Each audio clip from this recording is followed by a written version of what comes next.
Hey y'all, welcome back to my channel. If you're new here, my name is Timil. I am a spiritual advisor, leadership coach, and healing artist, and I'm here with the August energy report. I have some automatic writing that I've done to kind of give us a general overview of what we can expect in the month of August. And because we have a Mercury retrograde, those of y'all that have been rocking with me know that I use the threads of fate anytime that we have a Mercury retrograde. And so I also have pulled some cards for what we can expect in August. And in the extended, we're going to go deeper with the Oracle cards as well as work with the Hoodoo Tarot to get some maybe sign by sign guidance, but it's looking more like elemental guidance. Earth signs, water signs, air signs, and fire signs to see what we can expect. All right. And how we can best be supported. So getting right into the automatic writing, we have challenging ourselves to change our mind in places where our ego has decided we were right.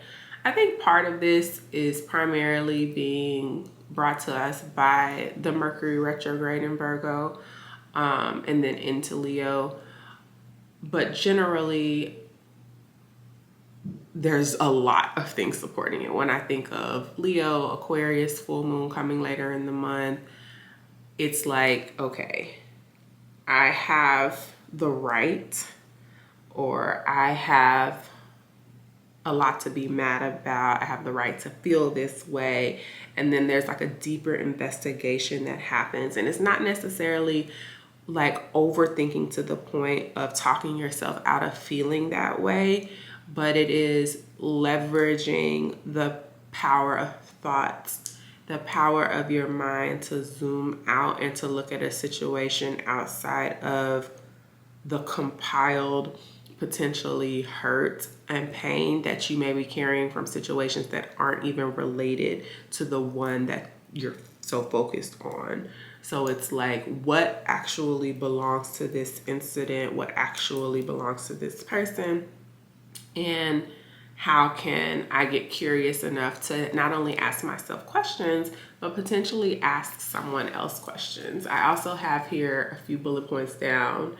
The inability to avoid conversations that you've been looping about in your mind. And so since you're watching this video and you have the heads up, instead of having the conversation and it just like coming out, you know, in a way that you may not want it to, because when you hold on to things, sometimes it can come out as passive aggressive, especially if we're really like in the place of the hurt. It won't come out in a way that is productive or fruitful. And so you can kind of prepare and like think, what am I trying to get out of this situation? What am I trying to get out of these conversations? What am I trying to get out of these interactions that I'm reaching for to resolve this that I have been looping? And do I need a conversation? Can I release it? Can I let it go? Can I accept it for what it is? And what's necessary right here, like what, using discernment to figure out what's actually going to best serve you. But with that, watch for the tendency to say things that sound good and sound like wisdom, because of one of the cards I have pulled here is Sage. Things that sound like wisdom but are actually only feeding your ego or feeding your fear of connecting to someone, because we also have connect to the heart at the bottom of the deck, but these beings, their backs are turned to each other. So it's like things like, well, you know, I can only control myself. Well, absolutely. But part of controlling yourself is knowing what you need, communicating that, knowing how you feel, communicating that. How you're received and how you're responded to, yes, is outside of your control. And the way you show up to someone with that information is also going to set the tone potentially for how the conversation goes down. So yes, that. I also have here deciding to strengthen our mind in areas that will serve us and our ego and our or confidence in a healthy way.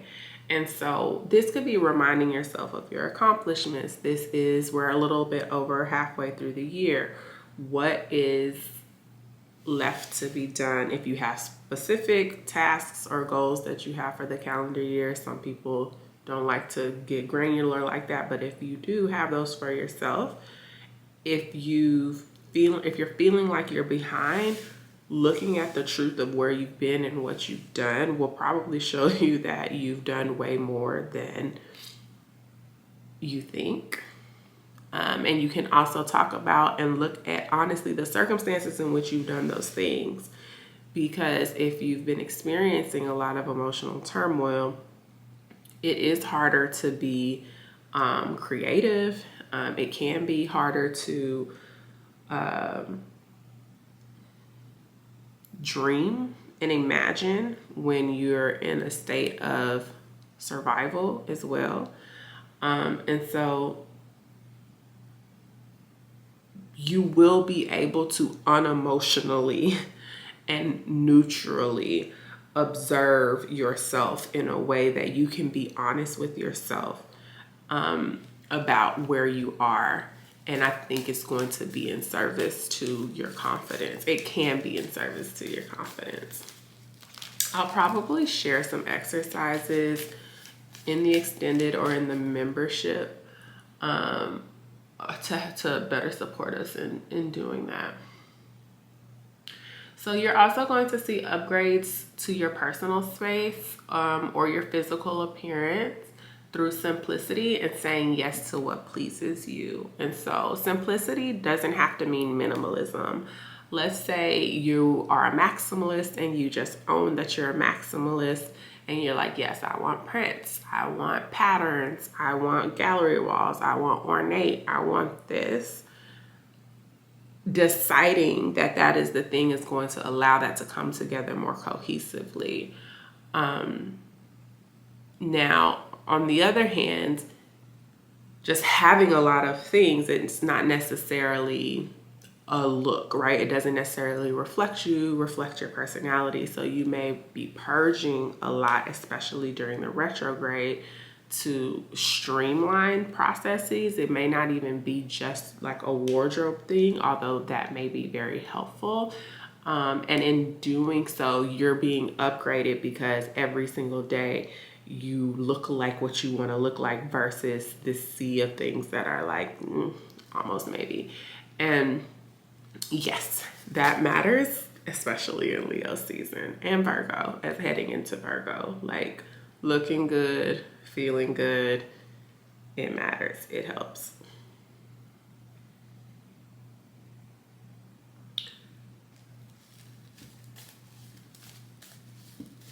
So we're also going to be experiencing, I went out of order, so I tried to figure out what I touched on already.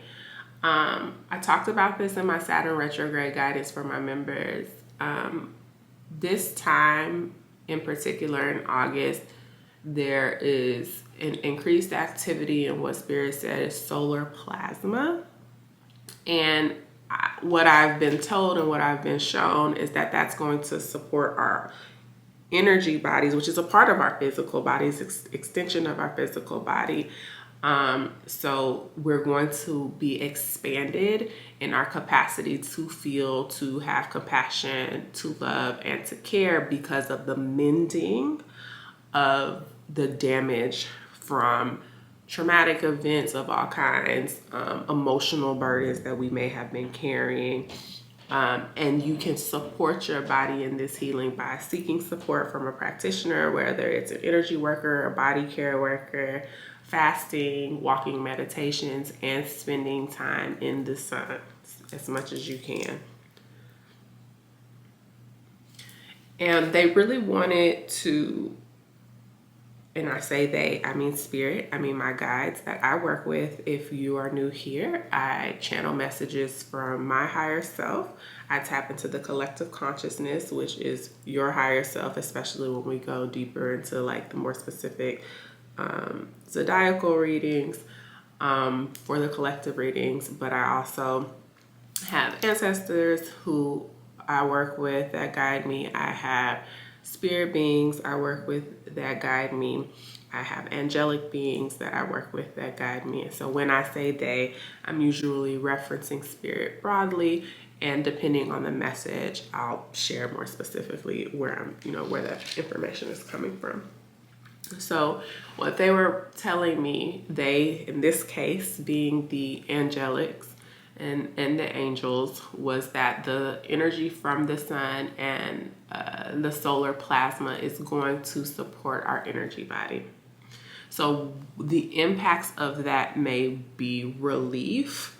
I did say this in my Saturn retrograde message, from something, not necessarily something that's chronic or long term, but something that has been an acute issue that has just popped up recently.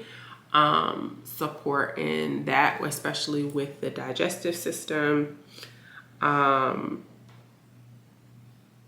exhaustion due to what appears to be hormonal imbalance, and maybe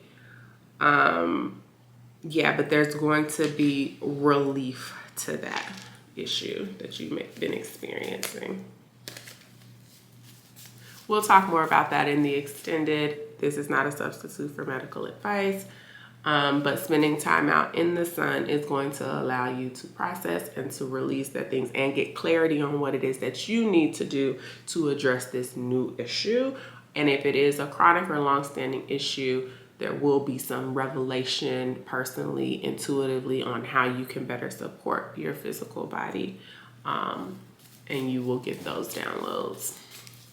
Okay, so finally, the last thing that I want to say is mind your tongue.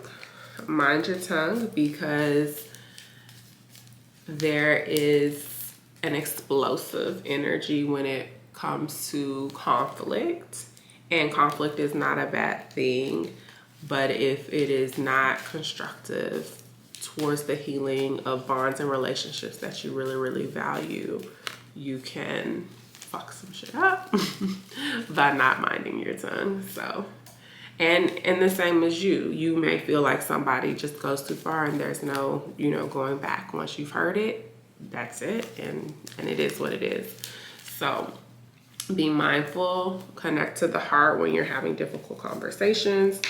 In the extended, we're going to get into the two cards that we have, which are Play and the Sage, and connect to the heart in the bottom of the deck, and then go deeper in those elemental messages. So I will see you there. Bye.